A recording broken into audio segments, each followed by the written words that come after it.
Hello viewers, welcome back again to God from the Academy. Don't forget to subscribe. So let's answer this question.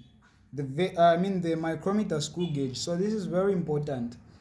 If you check the ECZ Science paper 2 past papers, you will find that in almost every question there is this question in every question paper. So it's important to understand this is the micrometer screw gauge.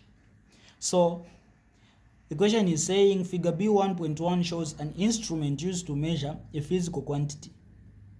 So like I said, they've not told you that this is a micrometer. You need to know it yourself. So the micrometer, basically it's an instrument used to measure the diameters of cylindrical objects. Okay? And those very tiny measurements, are the ones that are being made and measured by this instrument. So question A, what is the reading shown on the device? So how do we calculate, how do we read the micrometer screw gauge? The question has 2 marks. So what we do is we have 2 scales here. We have the main fixed scale, which is this one. Okay. Then we also have the thimble movable scale, which is this one. So the main fixed scale is the one we start with when you are calculating or when you are reading. So how do you read? So the way it goes, you start from where it is starting. In this case, it's 5. They can put any number. That's why you start. When you are counting, this bottom part is 0.5 millimeters. Okay. So, and this the top scale, this one, each part or each length is 1 millimeters apart, while the bottom one, from the top one to the bottom one, there is 0.5 millimeters. What I mean is, from here, if this is 5, this is 5.5. Okay, this is 6, this is 6.5, this is 7, this is 7.5, this is 8, this is 8.5. That's how it goes. So this is 5, 6, 7, 8, and this is 8.5. So these bottom ones, they are 0.5 each, while the top ones, they are 1 millimeters each, not centimeters but millimeters. So 5, 5.5, 6, 6.5, 7, 7.5, 8, 8.5. This is the last one. So you get that one. This is 8.5 millimeters. Then you add, now you come to the thimble scale, the movable one. This one now, you see, you can start counting from top or the bottom depending on where it is starting from. In our case, it is starting from here because you can see that this is 20, this is 25. So from here, you can see that this is 20. You start counting until you found the one that is in line with this. Okay, that coincides with this. So this, you can see that it's this one. This one is in line with this. That's the one you get. So if this is 20, this is 21, this is 22, right? So what you do, you get that 22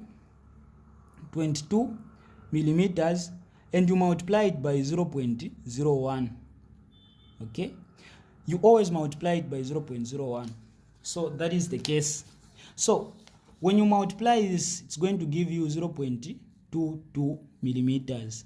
So this is the reading for this. So the concept is, when you find the reading for this, the thimble scale, you multiply it by 0.22, by 0.01. Then the answer that you get is the one that you add to the main fixed scale. So we are going to say plus 0.22 millimeters. So 8 plus 0 is 8. You just get the calculator and you add. 5 plus 2 is 7. And 0 plus 2 is 2 millimeters. So this is the reading. So that's the first question and the answer. The second one, name part P. What is part P? So this is what? This is part P. So P is the spindle. Okay, P is the spindle. So this is question B. So structure P is what? Is the spindle. So this was our A. Our B is what? Spindle. Then we go to the next question. What is the function of the part labeled E? E here. Just from the look, you can see that this has to do with somehow balancing, even making adjustments. So that's the first function. To make adjustments, like if you want to ensure that the reading is correct here before you start, that everything is 0 before you start, you can adjust. But the main function also is to prevent over tightening. Okay, so if this side you don't want to tighten so much, you adjust by this. So this provides the what? It provides the balancing pressure or force, and in that way it prevents over tightening of whatever the instrument that you are measuring here. So for C, you say to prevent over tightening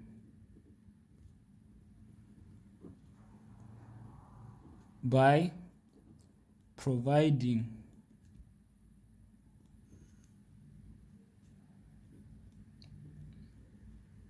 balanced pressure or force.